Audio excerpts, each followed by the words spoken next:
علی علی حق ہے، علی حق ہے، علی حق ہے، علی علی جدھر حق ہے ادھر مولا، جدھر حق ہے ادھر مولا، جدھر مولا ادھر حق۔ اب میں مسلمانوں سے ایک بات پوچھنا چاہتا ہوں کہ جنہوں نے رسول اور آل رسول کو ستایا، کیا آپ کو یہی ہیرو ملتے ہیں اپنی کتابوں کے لیے اور اپنے بچوں کو پڑھانے کے لیے؟ کبھی حجاج ابن یوسف کو ہیرو بنا دیتے ہیں۔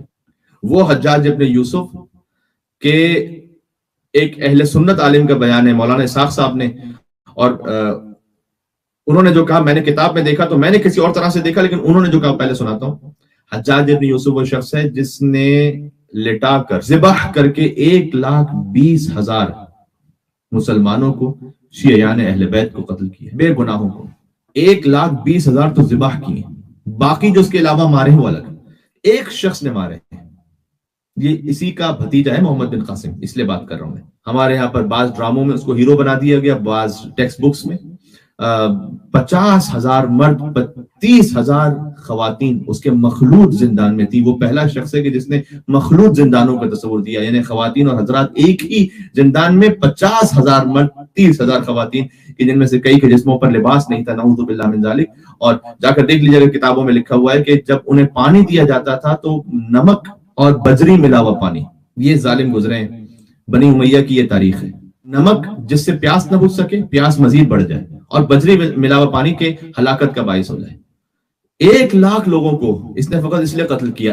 کہاں سے سنا رہا ہوں؟ یہ ابن اسیر نے اپنی کامل، یہ اہل علم جانتے ہیں کہ یہ کتنا بڑا حوالہ ہے۔ ابن اسیر جنہوں نے معروف کتاب ان کی کامل، جلد نمبر 13 صفحہ نمبر 193 پر 1,00,000 لوگوں کو اس لیے مارا اس نے کہ یزید کو وہ شراب خور کہتے تھے، جو کہ وہ شارب الخمر معلن بالفسق، یہ کچھ چھپ کے تو شراب نہیں پیتا تھا، وہ تو نعوذ باللہ من ذالک تخت خلافت پر بیٹھ کے شراب پیتا تھا، لیکن چونکہ وہ شراب خور کہتے تھے یزید کو، حجاج نے 1,00,000 لوگوں کو اس لیے مارا ہے۔ یہ ابن اسیر نے اپنی کامل میں لکھا ہے۔ جناب علی اسی کا بھتیجا محمد بن قاسم، اس محمد بن قاسم کو خود حجاج ابن یوسف نے خط لکھا ہے۔ وہ خط آپ کو سناتا ہوں، وہ خط ہے الطبقات الکبریٰ میں، ابن سعد کی بڑی مشہور کتاب ہے، جلد نمبر 6 صفحہ نمبر 212 اور 213 پر یہ موجود ہے کہ کتب الحجاج الی محمد ابن القاسم، حجاج ابن یوسف نے محمد بن قاسم ثقفی، حجاج ابن یوسف ثقفی ہے اور محمد بن قاسم ثقفی،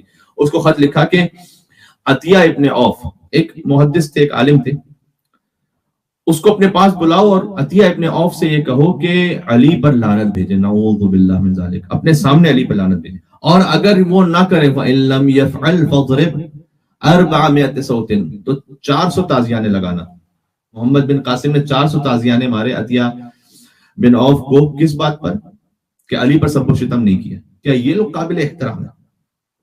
مطالعہ پاکستان میں بھی جو 9th اور 10th کے کورس اور سیلیبس میں بہت کچھ وہ پڑھا دیا جاتا ہے جو بچوں کے ذہنوں میں بیٹھ جاتا ہے، اصل تاریخ جس سے کوسوں دور ہے۔ اور ظاہر ہے کہ تاریخ وہی لکھتا ہے کہ جو جنگجو فاتحین ہوتے ہیں وہ اپنی تاریخ لکھواتے ہیں اپنے انداز میں۔ یہی وجہ ہے کہ رسول اللہ کی وفات کے بعد بنی امیہ کی حکومت 100 سال تک رہی ہے تقریباً۔ تو وہ آپ کیا سمجھتے ہیں جن کی حکومت 100 سال تک رہی ہے، جن بنی امیہ والوں کی، وہ یہی کریں گے نا کہ وہ اپنے باپ ابو سفیان کو مسلمان قرار دیں گے، ایسے تاریخ لکھوائیں گے کہ ابو سفیان جس میں مسلمان نظر آئے اور ابو طالب جن میں نعوذ باللہ حالت کفر میں نظر آئے۔ یہ نتیجہ ہے بنی امیہ کی لکھوائی ہوئی تاریخ کا۔ تاریخ میں اس طرح سے نہ جایا کریں کہ جو بادشاہوں نے لکھوائی بھی ہے، بنی امیہ کے نمک خاروں نے لکھوائی بھی ہے۔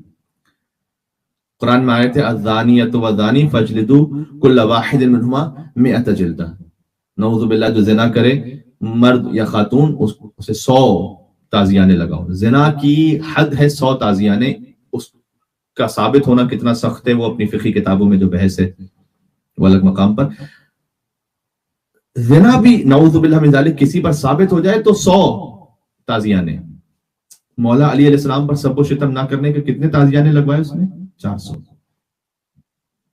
یعنی علی پر سب و شتم نہ کرنا، نعوذ باللہ من ذالک، میں جملہ جرت نہیں کر پا رہا کہ میں آگے کہہ سکوں، آپ خود سمجھدار ہیں کتنا بڑا جرم سمجھا جاتا تھا۔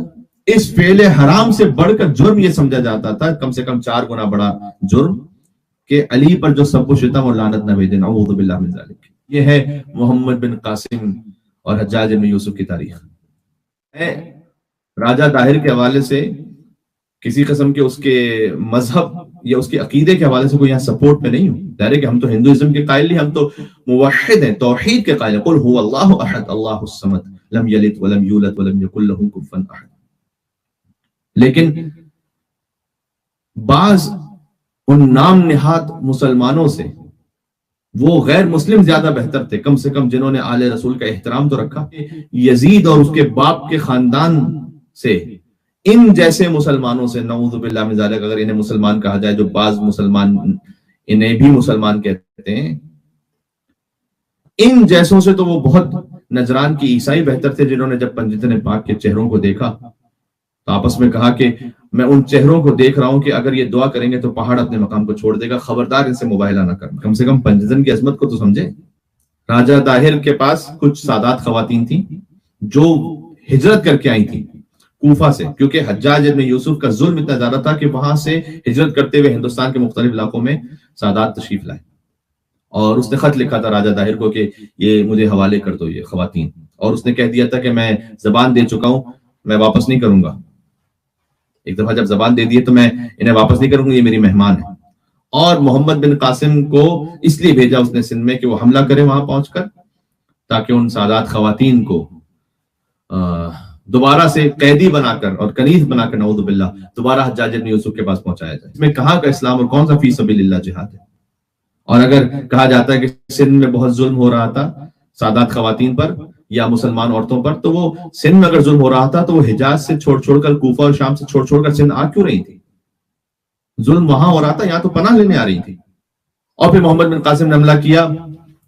ہاں, لوگ یہ کہتے ہیں کہ بتوں کو توڑنے آیا تھا, جو مٹی کے بت تھے اس کو توڑ گیا, اور جو سونے کے بت تھے وہ اپنے ساتھ لے گیا. یہ ہے تاریخ. علی علی حق ہے, علی حق ہے, علی حق ہے, علی علی. جدھر حق ہے ادھر مولا, جدھر حق ہے ادھر مولا, جدھر مولا ادھر حق.